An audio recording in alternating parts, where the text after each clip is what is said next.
Hello everyone, आशा करता हूँ आप लोग बहुत अच्छे होंगे। मेरा नाम है अंकित चमोली। आइए शुरुआत करते हैं हमारे वीकली करंट अफेयर्स का। बट बिफोर वी बिगिन, पिछली बार के कुछ आंसर्स देख लेते हैं जो मैंने आपसे वीडियो के दौरान पूछे गए थे। एसके ट्यूब, अब इन्होंने अपना असली नाम नहीं लिखा हुआ है, सो इन्होंने आंसर करा है ministry of social justice and empowerment. जो मैंने आपसे पूछा था, who is the minister, Thawar Chand Gehlot. Next इन्होंने आंसर किया है, there are two total 17 goals of sustainable development which is still 2030। तो ड्यूरेशन था 2015 से लेके 2030 तक। एक चीज़ आप और ध्यान रख सकते हैं, एसडीजीज से पहले है एमडीजीज, मतलब एसडीजी आने से पहले थे millennial development goals. Yes, Laos is a landlocked country, बिल्कुल सही। मेगा डोब्रियाल ने भी बिल्कुल सही आंसर दिए हैं। इसमें से जो इन्होंने आंसर किया है एनएसएसओ वाला, बहुत अच्छा इसमें इन्होंने बताया। Central statistic organisation and NSSO, that is national sample survey organisation, is equal to national statistical office, बिल्कुल सही। And Ottawa is the capital of Canada. Thank you very much. And आपने बहुत अच्छे आंसर्स करे हैं, एंड मैं appreciate करूँगा कि आप सभी लोग, जितने भी लोग वीडियोस देखते हैं, तो आप लोग प्लीज़ आंसर करा करिए, क्योंकि उससे आप लोग जब आंसर करेंगे तो आपको भी याद होगा और एक मुझे भी मोटिवेशन मिलेगी कि आप लोग इंटरेक्ट कर रहे हैं और वीडियो को अच्छा बता रहे हैं। तो टॉपिक्स जो हम आज कवर करेंगे उसमें हम सबसे पहले बात करेंगे प्रेरक दौर सम्मान के बारे में। उसके बाद हम डिस्कस करेंगे लोकस्ट अलर्ट फॉर इंडिया। उसके बाद हम बात करेंगे एलिमेंट्स ऐप की। फिर हम देखेंगे रेवा का सोलर प्लांट। और उसके बाद हम बात करेंगे चाइना, भूटान एंड इंडिया के रिलेशन। नेक्स्ट कवर करेंगे हम WHO, मीजल्स, रूबेला के बारे में कुछ डिस्कस करेंगे इंपॉर्टेंट। एंड लास्ट में हम कवर करेंगे न्यूज़ शॉट्स में हमारे कुछ important news headlines. So let's begin with an MCQ first. तो आज हम एक MCQ से शुरुआत करते हैं।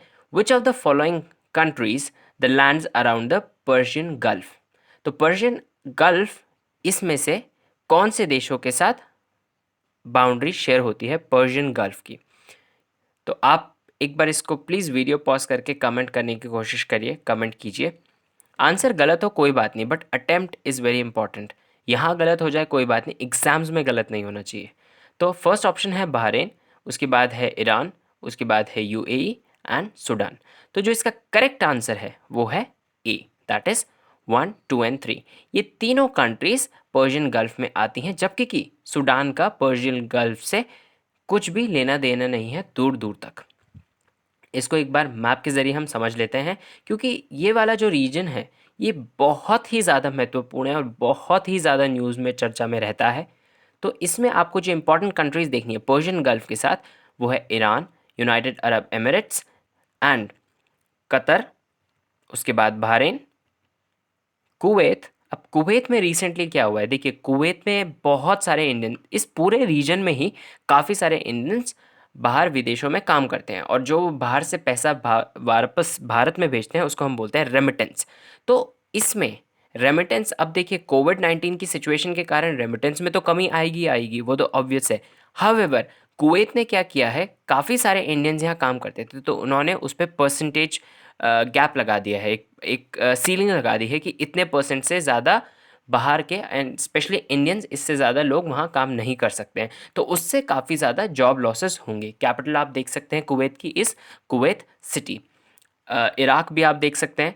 एंड जो भी इम्पोर्टेंट रीजन्स हैं इसमें, वो आपको इम्पोर्टेंट ध्यान रखना चाहिए। जैसे ओमान भी एक काफ़ी इम्पोर्टेंट थोड़ा सा यहाँ पर हिस्सा शेयर कर रहा है। ये बंदर अब्बास जो ये है port, it's a very very important port, especially for Iran.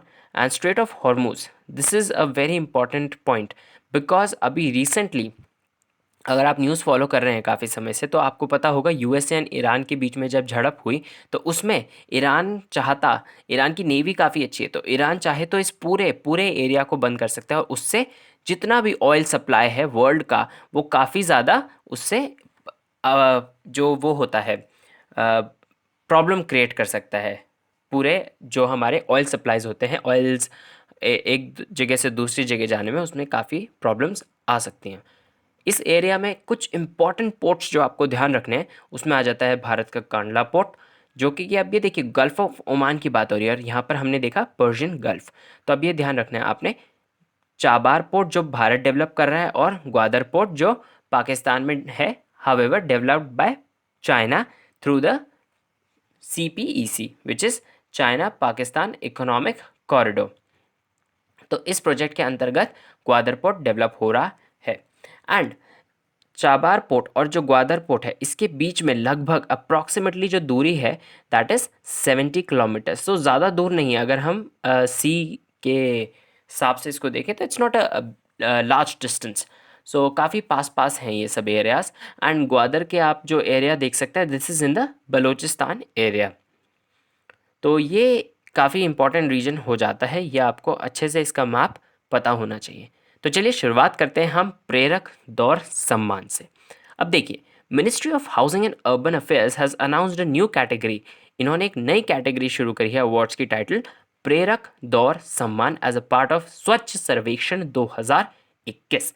अब आपको ये ध्यान रखना है कि स्वच्छ भारत मिशन के अंतर्गत ministry of housing and urban affairs एक स्वच्छ सर्वेक्षण करता आ रहा है। उसी का जो अब 2021 का जो सर्वेक्षण आएगा उसके लिए इन्होंने एक अवार्ड की एक टाइटल निकाली है जिसको नाम दिया है प्रेरक दौर सम्मान।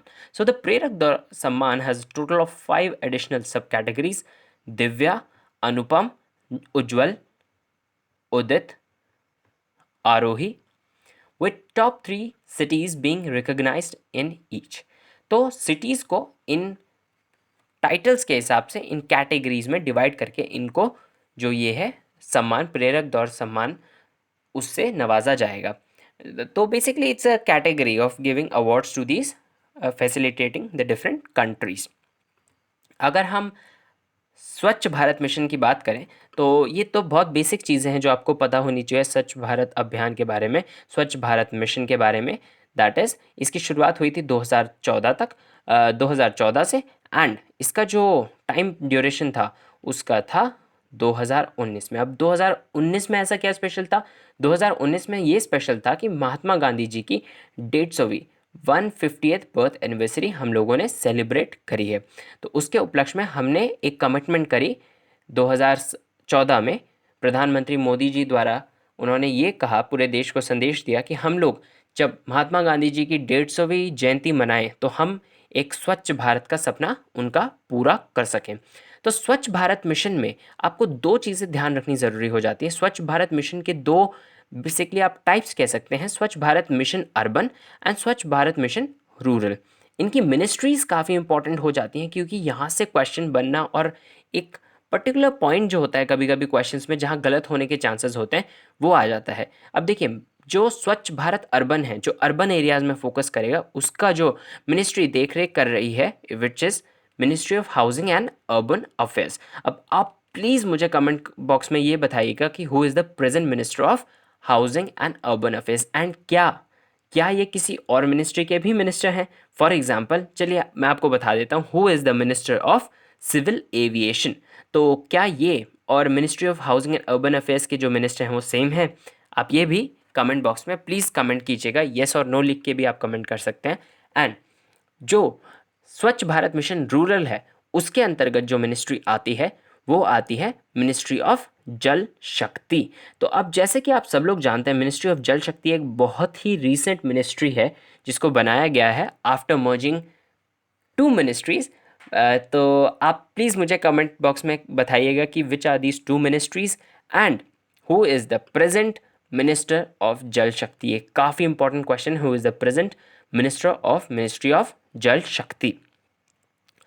तो अगर हम स्वच्छ भारत मिशन की बात करें तो देखिए, ये बेसिक नॉलेज आपको जो मैंने बताया पिछले स्लाइड में वो बहुत इंपॉर्टेंट है, वो सबको पता होनी चाहिए। बट एसबीएम के बारे में अगर मान लीजिए आपसे कोई क्वेश्चन पूछा जाए या आपको डिस्क्रिप्टिव आंसर लिखना है, कहीं आंसर राइटिंग में लिखना है, तो आप एक स्टेप और आगे बढ़ सकते हैं जब आपको उसके बारे में थोड़ी और डिटेल पता हो। तो देखिए, स्वच्छ भारत मिशन का जो फेज़ 1 था वो तो ख़त्म हो गया, बट उस फेज़ 1 को साथ साथ, क्योंकि हमें एक ध्यान चीज़ रखनी है कि स्वच्छता एक कोई अल्टीमेट गोल नहीं है, वो एक प्रोसेस है। धीरे धीरे धीरे धीरे करके जब लोगों की हैबिट्स बनेगी तो स्वच्छता भी ऑफ कोर्स मिलेगी। तो स्वच्छ भारत मिशन के फेज़ 2 में ओडीएफ यानी ओपन डेफिकेशन फ्री, इसके 3 भाग करे हुए हैं। कैसे? SBM ODF, ODF plus, ODF plus plus. तो ये 3 तरीके से इसको और फर्दर आगे बढ़ाया गया है। जैसे कि आपको एसबीएम के अंदर जब आपका स्वच्छ सर्वेक्षण हो जाता है तो उसके अंदर हर साल वो जब हो रहा है तो आपको इन बेसिस पे, इन पॉइंट्स पे देखा जाएगा कि आपके यहाँ ओडीएफ यानी ओपन डेफिकेशन जो खुले में शौच होता है उससे कैसे आप टैकल करते हैं। तो अगर आपको ये कैटेगरी मिल जाती है तो आप फिर इस कैटेगरी में बढ़ेंगे आगे। उसमें आप फिर जो सीवेज ट्रीटमेंट होता है, जो स्लज होता है, उसको कैसे ट्रीट कर रहे हैं, और उससे आगे बढ़कर हो जाता है ओडीएफ प्लस प्लस। आपको ये ध्यान रखना है कि ये सर्टिफिकेशन बार बार रिन्यू होते हैं। तो ऐसा नहीं है कि किसी को ओडीएफ प्लस मिल गया तो हमेशा के लिए ओडीएफ प्लस ही रहेगा। अगर उसका खराब परफॉर्मेंस रहेगा तो वो उसको बेयर करना पड़ेगा। स्वच्छ सर्वेक्षण रैंकिंग भी इसीलिए है कि जब स्टेट्स की रैंकिंग होगी तो हर साल एक स्टेट्स को एक वो रहेगा कि हमें हमें आगे बढ़ना है, हमारी स्टेट को अच्छा करना है। तो ये हमने बात करी पूरा स्वच्छ भारत मिशन के बारे में। नेक्स्ट हम देखते हैं सस्टेनेबल डेवलपमेंट रिपोर्ट 2020। काफ़ी इंपॉर्टेंट हो जाती है। देखिए, sustainable development report 2020 presents the SDG index and dashboards for all UN member states. अब आपने कमेंट बॉक्स में प्लीज़ मुझे बताइएगा कि कितने यूएन के परमानेंट मेंबर्स हैं, या यूएन में कितने परमानेंट मेंबर्स हैं, साथ साथ यूएन में ऑल ओवर कितने नेशंस जुड़े हुए हैं। एंड पिछली बार भी मैंने काफ़ी सारे क्वेश्चंस पूछे थे। एंड आप प्लीज़ मुझे बताइएगा कि आपको ये सही लगता है, इतने सारे जब मैं क्वेश्चंस पूछता हूँ कि आपको इंटरेक्टिव लगता है। अगर लगता है तो आप प्लीज़ येस लिखिएगा, अगर नहीं लगता है तो नो लिखिएगा। तो फिर मैं अगली बार से कम क्वेश्चंस पूछूंगा। It was prepared by teams of independent experts at sustainable development solution network and Bertelsmann Stiftung. So these are the two organizations which are organized with the SDG report 2020। तो इसमें जो हमें इंपॉर्टेंट चीज़ discuss करनी है वो है SDG index के बारे में, क्योंकि यहाँ से क्वेश्चन बनना काफ़ी पॉसिबिलिटीज़ हो जाती हैं। तो आप जब भी देखेंगे, देखिए सस्टेनेबल डेवलपमेंट गोल्स जैसे कि हमने पिछली वीडियो में भी डिस्कस करे थे, सस्टेनेबल डेवलपमेंट गोल्स के अंतर्गत आप जब भी देखेंगे इनके हिसाब से जब भी रैंकिंग्स होती है तो ज़्यादातर जो नॉर्डिक कंट्रीज़ हैं, यूरोपियन कंट्रीज़ हैं, वो काफ़ी ज़्यादा टॉप करती हैं। तो इस बार भी Sweden is placed at top of the latest SDG index for the year 2020 with an overall score of 84.7। अब हमें स्कोर पे नहीं जाना है, but out of 193 countries top करा है स्वीडन ने। और इसी के साथ साथ आपको इंडिया की रैंक भी आवश्यक याद रखनी है, क्योंकि बहुत इंपॉर्टेंट हो जाता है कि इंडिया की रैंक इस इंडेक्स में क्या रही थी। तो इंडिया की जो रैंक थी वो थी 117। अब देखिए एसडीजी इंडेक्स, ये तो हम बात कर रहे हैं जो यूएन प्रिपेयर कर रहा है, ऐसा ही इंडेक्स नीति आयोग द्वारा भी प्रिपेयर किया जाता है। तो ये आपको थोड़ा सा ध्यान रखना है कि आपसे क्वेश्चन में क्या पूछा जा रहा है।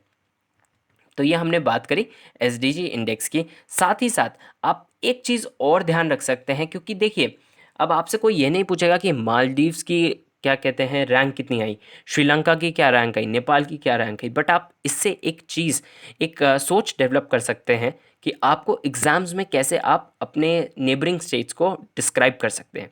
फॉर एग्ज़ाम्पल, अब हम बात करें मालदीव्स की, so it is ranked at 91, Sri Lanka की है 94, नेपाल की है 96, बांग्लादेश की है 109। तो आप देखेंगे ये सब कंट्रीज़ जो भारत की नेबर्स हैं ये भारत से अच्छा रैंक कर रही हैं, क्योंकि हमारी रैंक है 117, और हावेवर इनकी रैंक आप देख सकते हैं कैसी कैसी है, जो कि हमारे से अच्छी है। एक ही कंट्री है जो हमारे से ख़राब है, एंड वो है 134th रैंक पे पाकिस्तान। नेक्स्ट हम बात करते हैं FAO issues locust alert for India. तो फूड एंड एग्रीकल्चर ऑर्गेनाइजेशन ने एक अलर्ट जारी करा है इंडिया के लिए for the next 4 weeks for locust attack. Locust is टिड्डी, जो आपने काफ़ी ज़्यादा न्यूज़ में सुना होगा, टिड्डी दलों का हमला हो गया। ये बेसिकली क्या कर रहे हैं, जो हमारी फसलें होती हैं उस पर काफ़ी ज़्यादा नुकसान कर देते हैं, क्योंकि ये लोग घूमते हैं स्वॉर्म्स में। स्वॉर्म्स इनके झुंड को बोलते हैं। तो ये जब एक साथ एक झुंड में आक्रमण करती हैं कहीं जगह पे, तो उससे वो पूरा डिस्ट्रॉय कर देती हैं जितनी भी क्रॉप्स होती हैं, या उस एरिया में जितना भी फ्लोरा फौना, उससे काफ़ी ज़्यादा नुकसान हो जाता है उस पर। So India has been tackling the worst locust in 26 years for the past 3 months. ये 3 महीनों से ये प्रॉब्लम काफ़ी ज़्यादा न्यूज़ में थी, तो आज मैंने इसको इसमें कवर भी कर दिया आपके लिए। तो देखिए आप देख सकते हैं, this is a photo of that locust. अब देखिए लोकस्ट जो है इसकी शुरुआत देखिए कहाँ कहाँ से घूम फिर के आ रहा है, मतलब बिना वीज़ा के ये इतना इतनी जगह घूम के आ चुका है। तो चलिए जोक्स अपार्ट, स्वॉर्म्स हमने अभी बात करी कि ये ट्रैवल करते हैं इन स्वॉर्म्स में। एंड जो इसकी शुरुआत है आप देख सकते हैं हॉर्न ऑफ अफ्रीका, ये वाला जो रीजन होता है हम इसको बोलते हैं हॉर्न ऑफ अफ्रीका। तो यहाँ से इन्होंने ट्रैवल करते करते करते करते ये लोग पहुँचे भारत में, और इन्होंने अभी तक भारत में सबसे ज़्यादा नुकसान पहुँचा है एक स्टेट में जिसको हम बोलते हैं राजस्थान। वैसे और स्टेट्स में भी ये नुकसान पहुँचा सकती हैं एंड पहुँचा भी रही हैं। So Rajasthan is the most affected state in the country and other affected areas are Madhya Pradesh, Punjab, Gujarat, Uttar Pradesh, Maharashtra, Chhattisgarh, Haryana and Bihar. तो आप देखेंगे जब ये इतने सारे स्टेट्स, और स्पेशली आप देखेंगे ये हमारे एग्रीकल्चरली रिच स्टेट्स हैं, इसमें से स्पेशली पंजाब की अगर हम बात करें, एंड यूपी में काफ़ी ज़्यादा गन्ने की खेती होती है, and all these things are being affected by the locust. So the spring bred locust swarms that migrated to India-Pakistan border and traveled east to north states are expected to return back to Rajasthan with the start of monsoon in coming days। तो ये राजस्थान में वापस जा सकती हैं क्योंकि monsoon शुरू हो रहा है एंड हो चुका है। These swarms would return to Rajasthan to join other swarms that are still arriving। अब ईरान से होते हुए बहुत सारे swarms अभी भी आ रहे हैं पाकिस्तान में, which is expected to be supplemented by swarms from Horn of Africa। तो देखिए हॉर्न ऑफ अफ्रीका जो हमने अभी डिस्कस किया, हॉर्न ऑफ अफ्रीका से वहाँ से घूमते घूमते ये लोग यहाँ तक पहुँच रहे हैं एंड डिवास्टेशन कॉज कर रहे हैं। सो ये हमने डिस्कस किया। अब एक चीज़ और इसमें साथ साथ आपको देखनी है कि जो FAO ने वार्निंग जारी करी है उसमें FAO ने 3 कैटेगरीज में डेजर्ट लोकस्ट, जिसको हम लोकस्ट की बात अभी कर रहे हैं, स्पेशली अगर हम इसकी स्पीशीज़ या इसका नेचर पे बात करें, so it is desert locust. So इसमें 3 कैटेगरीज इन्होंने बांटी हैं, as an outbreak, as an upsurge and a plague. तो ये स्टेप बाय स्टेप है, पहले आउटब्रेक होगा, फिर अपसर्ज में क्रिएट होगा, अपसर्ज आगे जाके प्लेग में बनेगा। तो अभी भारत में अपसर्ज है, गॉड फॉरबिड हमको प्लेग देखने का मिले, गॉड फॉरबिड ऐसा कुछ ना हो, क्योंकि इससे काफ़ी ज़्यादा बीमारी भी फैल सकती है और फैलती भी है। नेक्स्ट हम बात करेंगे एलिमेंट्स ऐप की। सो ये काफ़ी ज़्यादा इंपॉर्टेंट हो जाता है क्योंकि इसको लॉन्च किया गया है हमारे वाइस प्रेसिडेंट द्वारा। अब आप प्लीज़ कमेंट बॉक्स में मुझे कमेंट करके बताइए who is the vice president of India. तो elements app, it is being hailed as the country's first indigenously developed social media super app। The app has been developed। अब ये जो app है श्री श्री रविशंकर से इसका रिलेशन हो जाता है, क्योंकि जो इसमें काम करने वाले कुछ वॉलंटियर प्रोफेशनल थे, वॉलंटियर मतलब वो स्वेच्छा से वहाँ काम कर रहे थे आर्ट ऑफ लिविंग फाउंडेशन में, उन्होंने इस ऐप को डेवलप किया है, और ये काफ़ी हद तक फेसबुक को और इंस्टाग्राम जैसी ही है। एंड इसमें बेसिकली एक तो इंडिजिनियसली डेवलप्ड है, एंड आप सभी को पता है कि आजकल ऐप्स स्पेशली काफ़ी सारी चाइनीज़ ऐप्स को बैन किया गया था। तो आपको जैसे पता होगा 59 Chinese apps were band in India because of certain reasons, and वो आप सबको पता ही होंगे कि क्या क्या रीजंस थे। जैसे कि इंटरनल सिक्योरिटी का इसमें एक बेसिकली कहा गया है कि because of the internal security, क्योंकि ये ऐप्स जो हैं वो थर्ड पार्टी को हमारे डेटा ट्रांसफ़र कर देती हैं, और चाइनीज़ सर्वेलेंस है वगैरह वगैरह, ये सब रीजंस आपको पता होने चाहिए कि why this ban has been made. So जो ये 59 ऐप्स हैं ये तो चाइनीज़ ऐप्स हैं जो बैन हुई है, साथ ही साथ आप एक चीज़ और ध्यान रखें, इसमें 30 और applications, that makes the total two 89 apps ये जो बैन करी गई हैं, ये हमारे इंडियन मिलिट्री द्वारा, Indian army, specially Indian army द्वारा इनको बैन किया गया है। तो इसमें फेसबुक भी आ जाता है, आपको ये ध्यान रखना है, इसमें फेसबुक और कुछ और ऐप्स भी आ जाते हैं जैसे इंस्टाग्राम। सो ये वाली ऐप्स भी बैन कर दी गई हैं। ये वाली 59 जो ऐप्स हैं ये चाइनीज़ हैं, एंड 89 ऐप्स में कुछ ऐसी ऐप्स हैं जो चाइनीज़ नहीं भी हैं। सो ये आपको एक पॉइंट ऑफ डिफरेंस यहाँ पर ध्यान रखना है। तो हमने बात करी, जो एक चीज़ हमने इम्पॉर्टेंट डिस्कस करी, वो हमने डिस्कस करी एलिमेंट्स ऐप के बारे में, जो कि डेवलप करी गई है Shri Shri Ravishankar art of living के वॉल्टियर्स द्वारा। एंड इसको जो विमोचन जो इसको लाया गया है, इसका पब्लिसिटी, इसको इनॉग्रेट, इसको बेसिकली जो प्रेजेंट किया गया है वो हमारे वाइस प्रेसिडेंट द्वारा इसको लॉन्च किया गया है। सो नेक्स्ट हम बात करते हैं रेवा सोलर प्लांट के बारे में। काफ़ी इंपॉर्टेंट है, and solar energy it's the future. अगर आपने मेरी एक डेडिकेटेड वीडियो है सोलर इंटरनेशनल सोलर अलायंस पे, आप प्लीज़ उसको देखिएगा, आपको पूरा कॉन्सेप्ट क्लियर हो जाएगा कि आईएसए क्या है, आईएसए का फॉर्मेशन क्या हुआ। That video is very important. ISA A to Z आपको इस वीडियो के द्वारा पूरा पता चल जाएगा, आईएसए के द्वारा, आईएसए के बारे में सब कुछ बाय मी। सो आप इस वीडियो को सर्च कर सकते हैं वीडियोस में सेक्शन में जाकर, एंड आपको ये वीडियो मिल जाएगा। सो रेवा सोलर प्लांट की अगर हम बात करें तो आप जैसे इमेजेस देख सकते हैं, कुछ इस प्रकार का सोलर प्लांट बनाया गया है। ये उसका एरियल शॉट है। सो आप देख सकते हैं कितना ज़्यादा लैंड इसमें यूज़ हो रहा है, and this will be use for the solar energy generation. So ये काफ़ी इंपॉर्टेंट चीज़ हो जाती है। Recently, the Prime Minister has inaugurated 750 megawatt solar project set up in Rewa, Madhya Pradesh. It is in line with India's commitment to attain the target of 175 gigawatt of installed renewable energy capacity by 2020, including 100 gigawatt of solar installed capacity. अब आपने अगर वो video देखी होगी international solar alliance वाली, तो उसमें ये सब कुछ मैंने डिस्कस किया था कि हमारा 175 गीगावाट्स का टारगेट है बाय 2020। इसको और फर्दर ब्रेक डाउन किया जाता है, उसके लिए आपको वीडियो देखना पड़ेगा। सो अगर हम बात करें what are the features of it, so ये इंपॉर्टेंट हो जाता है रेवा का। It is the Asia's largest solar power plant. It comprises 3 solar generating units of 250 megawatt each located on a 500 hectare of land. तो 500 हेक्टेयर ऑफ लैंड पे ये इतना बड़ा एशिया का लार्जेस्ट सोलर पावर प्रोजेक्ट बनाया गया है। So it's a very big achievement for India, and specially क्योंकि हम उस जोन में आते हैं जहाँ सोलर एनर्जी काफ़ी अच्छे से हार्नेस करी जा सकती है। So it's a very important development for us.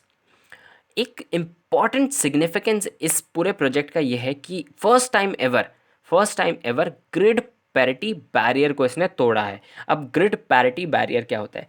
देखिए, सोलर एनर्जी पे हम शिफ्ट कर सकते हैं, साथ ही साथ कन्वेंशनल एनर्जी हम देख रहे हैं। अब मान लीजिए कन्वेंशनल एनर्जी से जो आपका बिल आता है पर यूनिट, वो बैठता है 4.5 रुपये के करीब, जैसे आप देख सकते हैं। अब अगर जो ये सोलर एनर्जी है, इससे हम या तो 4.5 के करीब पर यूनिट की कॉस्ट निकलवा दें, निकाल के लेके आ जाएं, या 4.5 से कम आ जाए, यानी हमारे जो कन्वेंशनल सोर्सेज हैं उनसे कम लागत पर हम इलेक्ट्रिसिटी अगर प्रोड्यूस कर पा रहे हैं, तो उसी जो बैरियर होता है उसी को हम बोलते हैं ग्रिड पैरिटी बैरियर। अगर आपको ये समझ ना आया हो तो आप प्लीज़ कमेंट बॉक्स में लिख सकते हैं। I really be happy to explain to you in the next video. आप प्लीज़ इंटरेक्ट करते रहा करिए, तो उससे काफ़ी अच्छा एक मोटिवेशन ज़रूर मिलता है। सो अगर हम बात करें others major solar projects in India जो कि बनाए गए हैं, and India's the distinction of the world second largest photovoltaic power station goes to Padla solar plant, जो कि है राजस्थान में। एंड जो एक और बहुत ही इंपॉर्टेंट सोलर पार्क है वो है कर्नाटका में। तो ये आपको स्टेट्स याद रखनी है, कर्नाटका, राजस्थान, एंड अभी जो लेटेस्ट बना है वो बना है रेवा में। सो फर्स्ट बना था कर्नाटका में, उसके बाद आया राजस्थान में, उसके बाद आ गया है अब मध्य प्रदेश में। So these are the major important developments in this thing.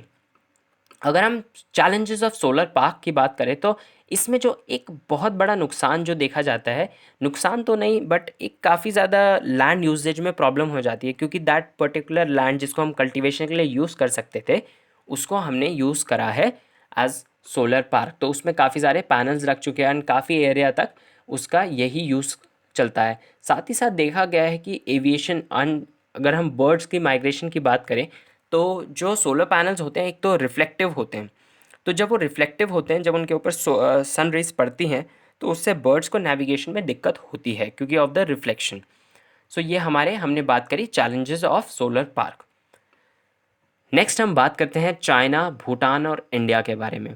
देखिए, चाइना की एक्सपेंशनिस्ट जो स्ट्रैटेजी है, जो क्लेम चाइना हर दूसरे लैंड पे करता है कि ये हमारा लैंड है, उसी के चलते चाइना एंड भूटान के रिलेशंस में काफ़ी दिक्कतों का सामना करना पड़ रहा है।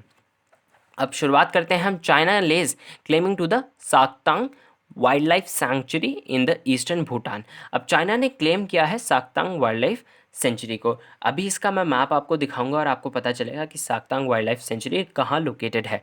आपको ये ध्यान रखना है कि इंडिया और भूटान ने अपनी जो बाउंड्री है उसको डिमार्क किया था in the year 600 in the the kilometre of 699 kilometre boundary in the year 2006।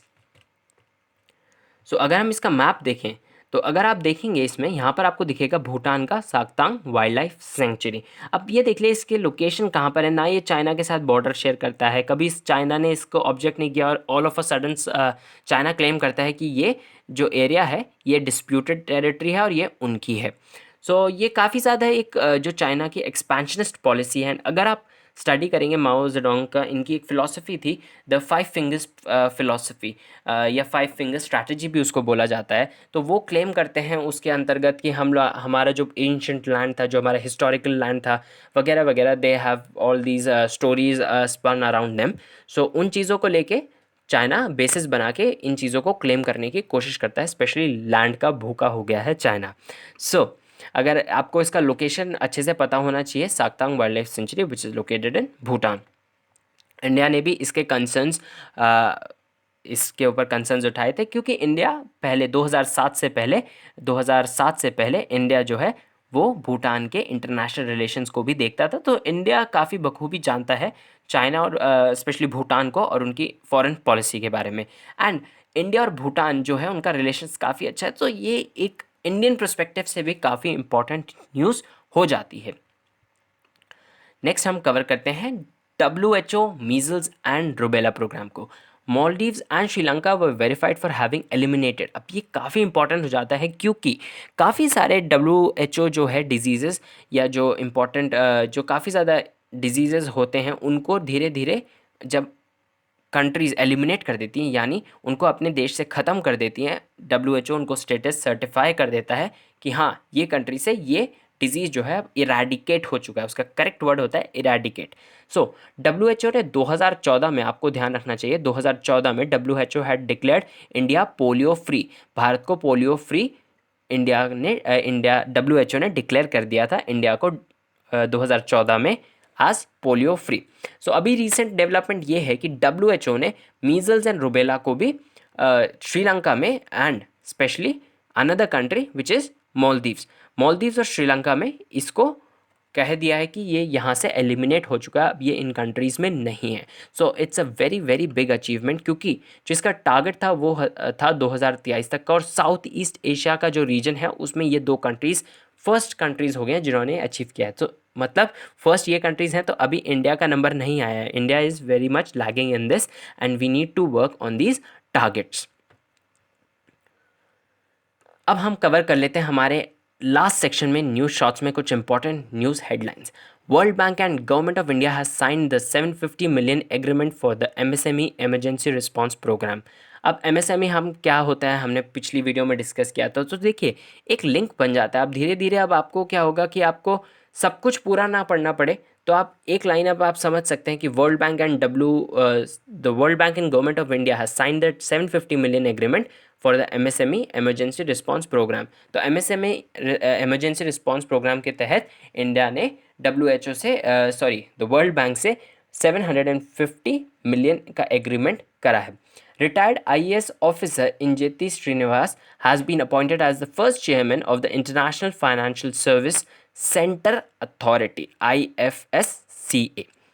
Next हम देखते हैं नासा हैज़ इन्वेंटेड। अब नासा ने एक इंपॉर्टेंट चीज़ बनाई है, एक इंटरेस्टिंग सी भी चीज़ बनाई है। Has invented a pendant that stops you from touching your face. जैसे ही आप अपने फेस को छूने के लिए जाएंगे, ये जो डिवाइस है, ये पेंडेंट है जो आप गले में पहनेंगे इसको, तो ये आपको नोटिफाई कर देगा। So NASA's new invention has been called pulse. आपसे पूछा जा सकता है एग्जाम्स में MCQs के माध्यम से कि what is Pulse. So Pulse क्या है, is it a programme of NASA, और क्या क्या और सब ऑप्शंस बन सकते हैं। सो नासा इसका आंसर होगा।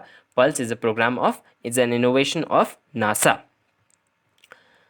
नेक्स्ट हम देखते हैं HRD minister has launched world's first ever online BSc degree. अब ये काफ़ी इंपॉर्टेंट हो जाता है। देखिए ऑनलाइन का जैसे जैसे और ऑनलाइन का ज़माना बढ़ता जाएगा, साथ ही साथ ऑनलाइन एजुकेशन एंड एवरीथिंग, तो उसमें काफ़ी इंपॉर्टेंट स्टेप लिया गया है। BSc degree in programming and data sciences offered by IIT Madras द्वारा इसको दिया जाएगा।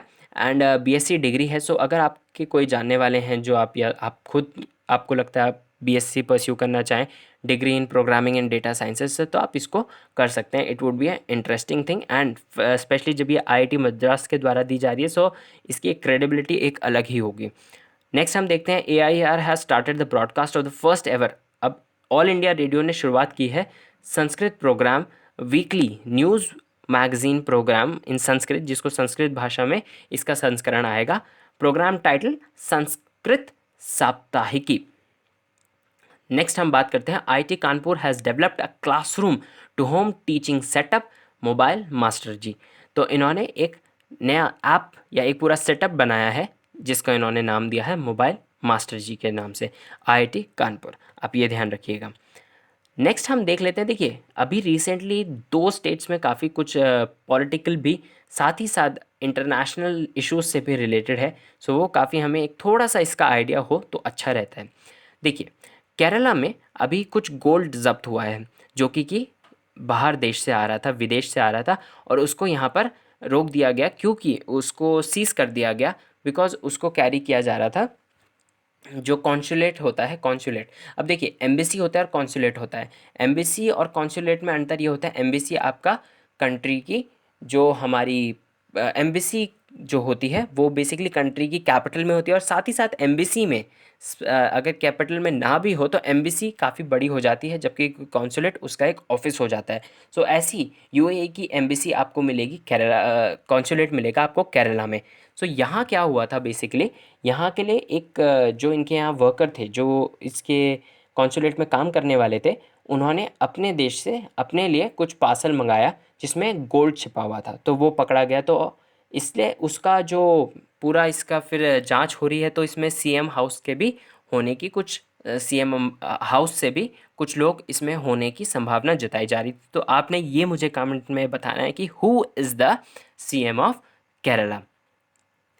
अब हम बात कर लेते हैं तमिलनाडु की। तमिलनाडु में एक चीज़ होती थी फ्रेंड्स ऑफ पुलिस के नाम से। इसमें जो सोसाइटी में लोग होते थे, जो कॉमनर्स लोकल्स होते हैं, उनके साथ सोसाइटी का, उनके साथ पुलिस का एक इंटरेक्शन को स्थापित करने की एक स्कीम थी। काफ़ी साल पुरानी स्कीम थी और काफ़ी अच्छे चल रही थी।